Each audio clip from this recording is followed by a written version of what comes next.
तो मेरो बजट 2016 जिस पर सबकी निगाहें हैं और हमारे साथ हमारे संवाददाता फहीम तन्हा भी जुड़ गए हैं। फहीम, कैबिनेट की अहम बैठक हो रही थी, क्या कुछ जानकारी, क्या अपडेट?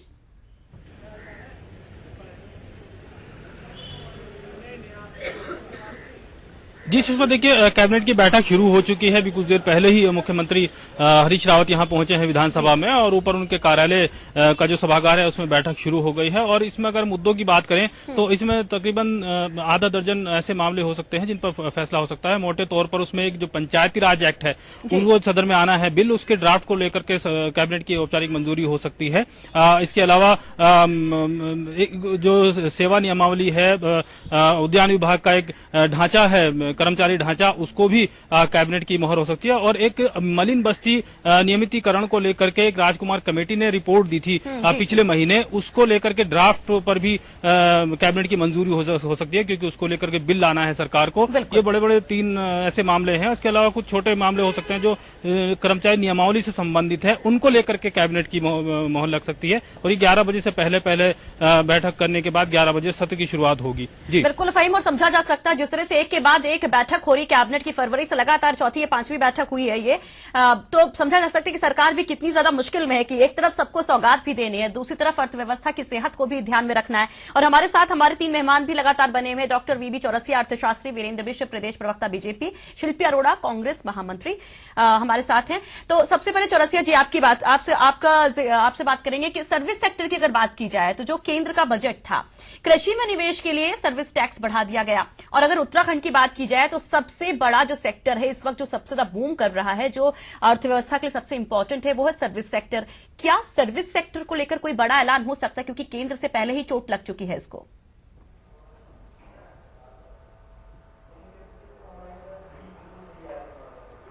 अब आप जैसा कह रही हैं, और मैं आपको बताना भी चाहूंगा कि जो करंट हमारा स्टेट ग्रॉस डोमेस्टिक प्रोडक्ट है, उसमें जो सर्विसेज की ग्रोथ है वो इस साल जो करंट हमारा फाइनेंशियल ईयर चल रहा है 15-16, इसमें लगभग 12% के आसपास बनी हुई है। जबकि एग्रीकल्चर की ग्रोथ रेट 4% के अराउंड है, और इंडस्ट्री और मैन्युफैक्चरिंग की लगभग 5% के आसपास है। लेकिन जो सर्विसेज की आपने बात कही है, और इस स्टेट में चूंकि टूरिज्म एक बड़ा रोल प्ले करता है, और टूरिज्म के रेफरेंस में अगर इस करंट फाइनेंशियल ईयर की हम बात करें तो जो होटल और रेस्टोरेंट इंडस्ट्री है उसकी ग्रोथ रेट स्लो डाउन देखने को मिला है। साथ में ट्रेड में भी ग्रोथ रेट में स्लो डाउन देखने को मिला है।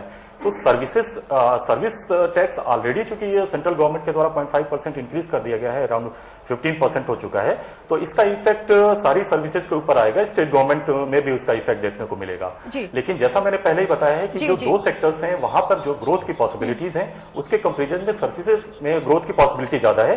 और यूं भी कह सकते हैं कि स्टेट का जो ग्रॉस डोमेस्टिक प्रोडक्ट है उसमें सर्विसेज का ही कंट्रीब्यूशन ज्यादा है। जी चौरसिया जी, वक्त की कमी है और प्रदेश महामंत्री कांग्रेस हमारे साथ शिल्पी अरोड़ा जी भी हैं। शिल्पी जी, सबकी निगाहें आप पर है, फिर से वही बात, क्योंकि आज ही आप सरकार जनता को क्या देंगे उस पर। लेकिन दिक्कत यही कि सर्विस टैक्स को लेकर के क्या कोई बड़ा ऐलान यहां पर हो सकता है, लोगों को राहत मिलेगी कुछ, या फिर यहां पर भी जेब कटेगी?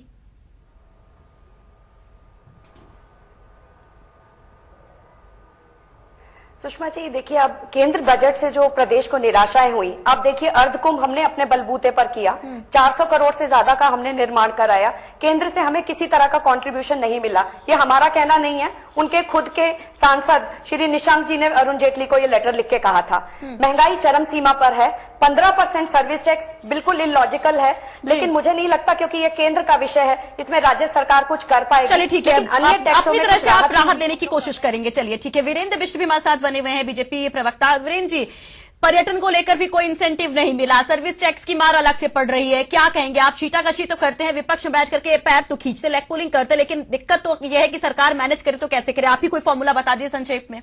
दिया गया जो हमने केंद्र से वीरेंद्र मिश्र जवाब दे रहे, शिल्पी जी हमें कहीं नहीं दिया गया। केंद्र जी वीरेंद्र जी, योजनाओं को 90% जी थोड़ा सा बस एक संक्षेप में वीरेंद्र जी से जवाब लेने दीजिए कि उनके पास क्या फॉर्मूला, क्या सुझाएंगे सरकार को? सारे सांसद चुपचाप बैठे हुए हैं, कहीं भी प्रदेश के बारे में किसी को कोई चिंता नहीं है। पूरी तरह से योजना आयोग का सिर्फ नाम बदला गया, नीति आयोग, लेकिन उत्तराखंड प्रदेश के लिए कहीं भी कोई कार्य नहीं कर रहा है। वक्त की कमी है। आप तीनों मेहमानों का बहुत बहुत शुक्रिया बातचीत में, चर्चा में शामिल होने होने के लिए, तो 4 बजे क्या कुछ होगा सबकी निगाह उस पर है। लेकिन फिलहाल अपडेट पर आई है कि कैबिनेट की बैठक शुरू हो चुकी है, सीएम हरीश रावत पहुंच चुके हैं और एक बार फिर से मंथन किया जा रहा है कि जनता को कैसे राहत दी जाए, कौन कौन से सेक्टर हैं, कौन कौन से बिल हैं, उनको लेकर चर्चा की जा रही है। फिलहाल इस खास पेशकश में इतना ही। हर एक अपडेट आप तक पहुंचाते रहेंगे। फिलहाल के लिए नमस्कार।